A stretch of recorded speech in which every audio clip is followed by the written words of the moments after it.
RBSC class 12 Hindi अनिवार्य, Hindi compulsory. Diary के पन्ने, एन फ्रैंक।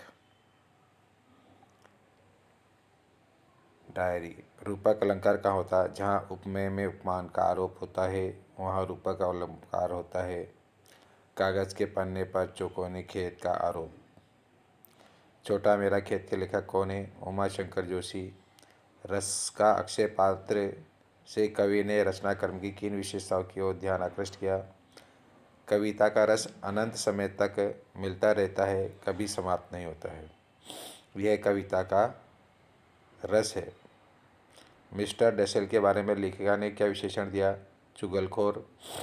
डसेल लेखिका की शिकायत किससे करता था? लेखिका की मम्मी से। घायल सैनिकों से बातचीत कौन करता था? हिटलर। घायल सैनिक अपने जख्म दिखाते समय कैसा महसूस करते थे? गर्व का भाव महसूस करते थे। मिस्टर डसेल के बारे में लेखिका ने क्या विशेषण दिया? चुगलखोर। डसेल की शिकायत कौन करता था? मम्मी को। कौन सा देश जर्मनी के विरुद्ध युद्ध में शामिल नहीं हुआ? टर्की। एन फ्रैंक के परिवार ने कितना समय चुपकर बिताया? 2 वर्ष। एन फ्रैंक का कौन सा शो घर वालों को पसंद नहीं था? नई नई केस सज्जा। छोटा मेरा खेत कविता में बीज गल गया निश्चय से क्या तात्पर्य? कविता की रचना में कवि के विचार बीज की तरह हैं। कवि के विचार ही सुंदर रचना के रूप में विकसित होते हैं और लोग उनको पढ़कर आनंदित होते हैं। छोटा मेरा खेत कविता में बीज गल गया निश्चय से क्या तात्पर्य है?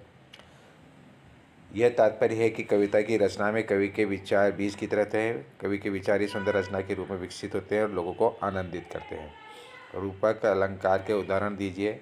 शब्द के अंकुर, रस का अक्षय पात्र, बगुलों के पंख, तैरती सांझ की सतेज श्वेत काया, कल्पना के रसायनों। रूपक अलंकार के उदाहरण: शब्द के अंकुर, रस का अक्षय पात्र, बगुलों के पंख, तैरती सांझ की सतेज श्वेत काया, कल्पना के रसायनों। रूपक अलंकार के उदाहरण पाठ में आए हुए: शब्द के अंकुर, रस का अक्षय पात्र, बगुल के पंख, तैरती सांझ में सतेज काया, कल्पना के रसायनों। यहूदी बाहर निकलते समय कैसा सितारा पहनते थे? पीला सितारा। एन फ्रैंक का कथन, कोई रश्मि ताकत हम दोनों को पीछे की तरफ खींचती है, कथन में किस प्रसंग का उल्लेख है? पीटर और उसका दोस्त था, परंतु एक दूरी उनमें निरंतर बनी हुई थी। इसका कारण वह रहस्यमयी शक्ति मानती थी। हर सोमवार को लेखिका के लिए पत्रिका, सिनेमा और थिएटर कौन लाता था?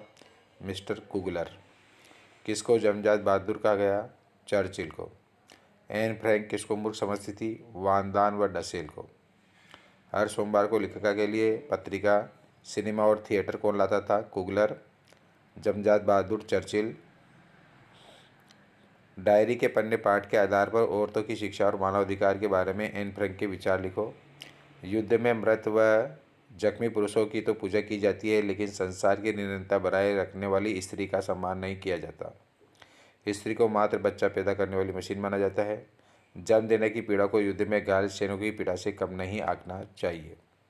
डायरी के पढ़ने के पाठ के आधार पर औरतों की शिक्षा और मानवाधिकार के बारे में एन फ्रैंक के विचार: औरतों को पढ़ाया नहीं जाता। युद्ध में मृत व जख्मी और पुरुषों की तो पूजा की जाती है, लेकिन संसार की निरंतरता बनाए रखने वाली स्त्री की सम्मान नहीं किया जाता। स्त्री को बच्चा पैदा करने वाली मशीन माना जाता है और प्रसव पीड़ा को सहन करने वाली पीड़ा को सैनिकों की पीड़ा से कम नहीं आंकना चाहिए। डायरी के पन्ने, डायरी के लेखक का नाम बताइए। Anne Frank. डायरी के पन्ने में किसका वर्णन है? नाजियों द्वारा यहूदियों पर ढाए गए जुल्मों का वर्णन है। यह वर्णन 13 वर्षीय एन फ्रैंक ने अपनी डायरी में, जो कि स्वयं भी जुल्मों का शिकार थी, अपने जन्म दिवस पर उपहार स्वरूप डायरी उसको मिली थी। उपहार स्वरूप गुड़िया किट्टी मिली थी, उसको संबोधित करके उस डायरी में उसने यह वर्णन किया। डायरी के पन्ने में किसका वर्णन है?